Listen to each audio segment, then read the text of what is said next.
Judges chapter 13. Again the Israelites did evil in the eyes of the Lord, so the Lord delivered them into the hands of the Philistines for 40 years. A certain man of Zorah, named Manoah, from the clan of the Danites, had a wife who was childless, unable to give birth. The angel of the Lord appeared to her and said, "You are barren and childless, but you are going to become pregnant and give birth to a son.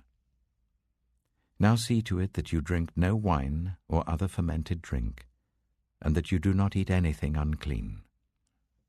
You will become pregnant and have a son whose head is never to be touched by a razor, because the boy is to become a Nazirite, dedicated to God from the womb. He will take the lead in delivering Israel from the hands of the Philistines." Then the woman went to her husband and told him, "A man of God came to me. He looked like an angel of God, very awesome. I didn't ask him where he came from, and he didn't tell me his name. But he said to me, 'You will become pregnant and have a son. Now then, drink no wine or other fermented drink, and do not eat anything unclean, because the boy will be a Nazirite of God from the womb until the day of his death.' Then Manoah prayed to the Lord, 'Pardon your servant, Lord. I beg you to let the man of God you sent to us come again to teach us how to bring up the boy who is to be born.' God heard Manoah, and the angel of God came again to the woman while she was out in the field, but her husband Manoah was not with her. The woman hurried to tell her husband, 'He's here, the man who appeared to me the other day.' Manoah got up and followed his wife. When he came to the man, he said, 'Are you the man who talked to my wife?' 'I am,' he said. So Manoah asked him, 'When your words are fulfilled, what is to be the rule that governs the boy's life and work?' The angel of the Lord answered, 'Your wife must do all that I have told her. She must not eat anything that comes from the grapevine, nor drink any wine or other fermented drink, nor eat anything unclean. She must do everything I have commanded her.' Manoah said to the angel of the Lord, 'We would like you to stay until we prepare a young goat for you.' The angel of the Lord replied, 'Even though you detain me, I will not eat any of your food. But if you prepare a burnt offering, offer it to the Lord.' Manoah did not realize that it was the angel of the Lord. Then Manoah inquired of the angel of the Lord, 'What is your name, so that we may honor you when your word comes true?' He replied, 'Why do you ask my name? It is beyond understanding.' Then Manoah took a young goat, together with the grain offering, and sacrificed it on a rock to the Lord. And the Lord did an amazing thing while Manoah and his wife watched. As the flame blazed up from the altar towards heaven, the angel of the Lord ascended in the flame. Seeing this, Manoah and his wife fell with their faces to the ground. When the angel of the Lord did not show himself again to Manoah and his wife, Manoah realized that it was the angel of the Lord. 'We are doomed to die,' he said to his wife. 'We have seen God.'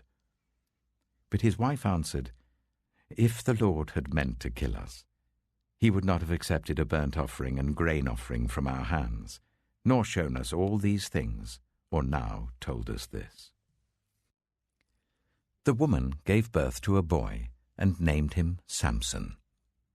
He grew, and the Lord blessed him. And the Spirit of the Lord began to stir him while he was in Mahaneh-dan, between Zorah and Eshtaol.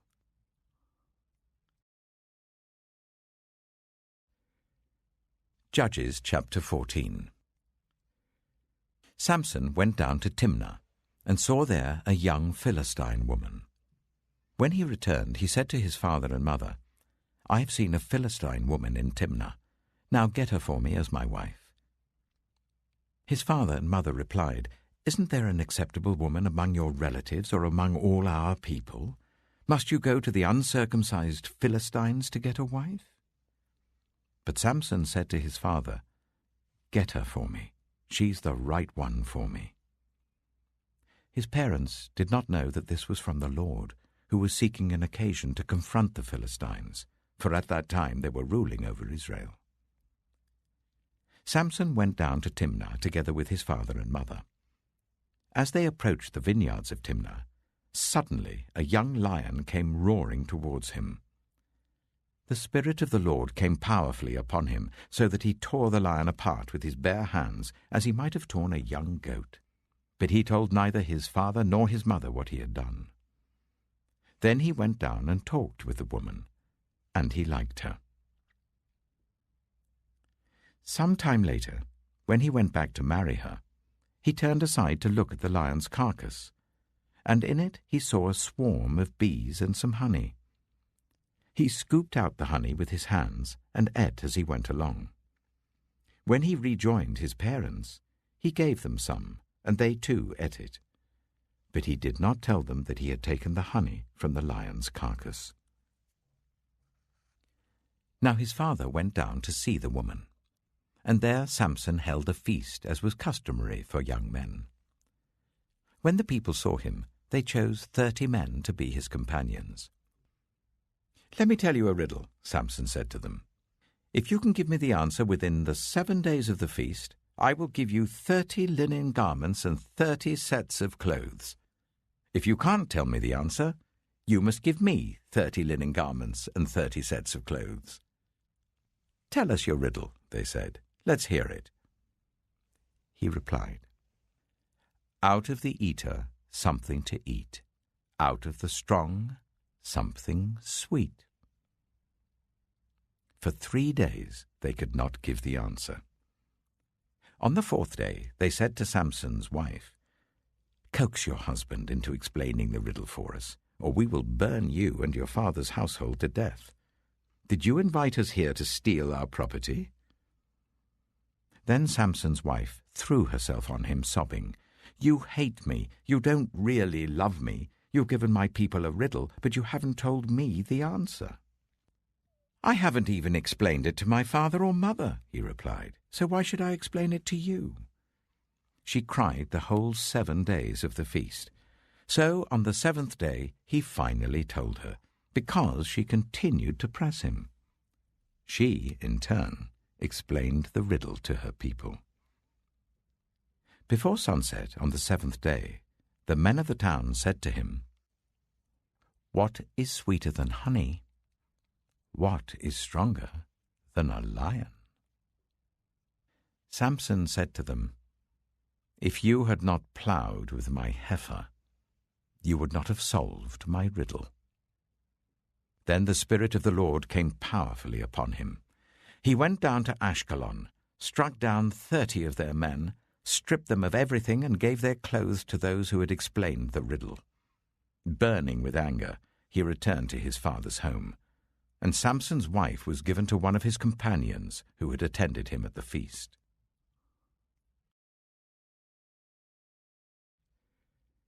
Judges chapter 15. Later on, at the time of wheat harvest, Samson took a young goat and went to visit his wife. He said, "I'm going to my wife's room," but her father would not let him go in. "I was so sure you hated her," he said, "that I gave her to your companion. Isn't her younger sister more attractive? Take her instead." Samson said to them, "This time I have a right to get even with the Philistines. I will really harm them." So he went out and caught 300 foxes and tied them tail to tail in pairs. He then fastened a torch to every pair of tails, lit the torches, and let the foxes loose in the standing corn of the Philistines. He burned up the shocks and standing corn, together with the vineyards and olive groves. When the Philistines asked, "Who did this?" they were told, "Samson, the Timnite's son-in-law, because his wife was given to his companion." So the Philistines went up and burned her and her father to death. Samson said to them, Since you have acted like this, I swear that I won't stop until I get my revenge on you." He attacked them viciously and slaughtered many of them. Then he went down and stayed in a cave in the rock of Etam. The Philistines went up and camped in Judah, spreading out near Lehi. The people of Judah asked, "Why have you come to fight us?" "We've come to take Samson prisoner," they answered, "to do to him as he did to us." Then 3,000 men from Judah went down to the cave in the rock of Etam and said to Samson, "Don't you realize that the Philistines are rulers over us? What have you done to us?" He answered, "I merely did to them what they did to me." They said to him, "We've come to tie you up and hand you over to the Philistines." Samson said, "Swear to me that you won't kill me yourselves." "Agreed," they answered. "We will only tie you up and hand you over to them. We will not kill you." So they bound him with 2 new ropes and led him up from the rock. As he approached Lehi, the Philistines came towards him, shouting. The Spirit of the Lord came powerfully upon him. The ropes on his arms became like charred flax, and the bindings dropped from his hands.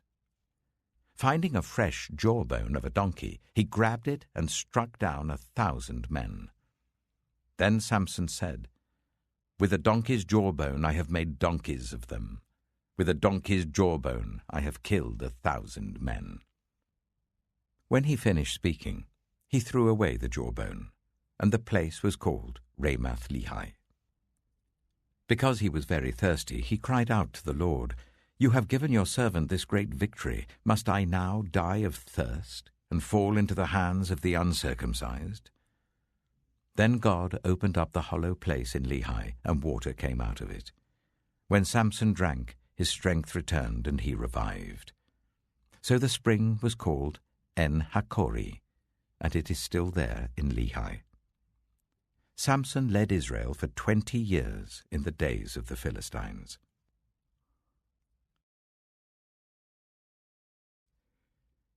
Judges chapter 16.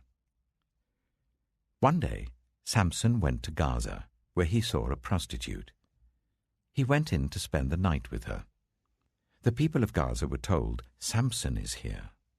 So they surrounded the place and lay in wait for him all night at the city gate.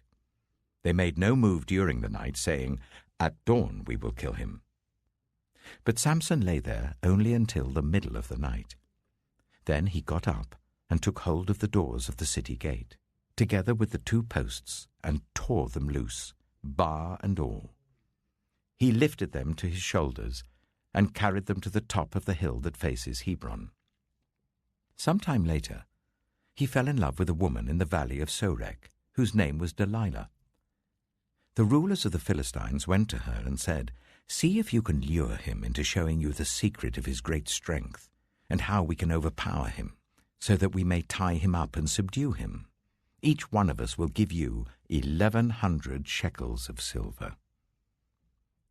So Delilah said to Samson, "Tell me the secret of your great strength, and how you can be tied up and subdued." Samson answered her, "If anyone ties me with 7 fresh bowstrings that have not been dried, I'll become as weak as any other man." Then the rulers of the Philistines brought her 7 fresh bowstrings that had not been dried, and she tied him with them. With men hidden in the room, she called to him, "Samson, the Philistines are upon you." But he snapped the bowstrings as easily as a piece of string snaps when it comes close to a flame. So the secret of his strength was not discovered. Then Delilah said to Samson, "You've made a fool of me. You lied to me. Come now, tell me how you can be tied." He said, "If anyone ties me securely with new ropes that have never been used, I'll become as weak as any other man." So Delilah took new ropes and tied him with them. Then, with men hidden in the room, she called to him, "Samson, the Philistines are upon you." But he snapped the ropes off his arms as if they were threads.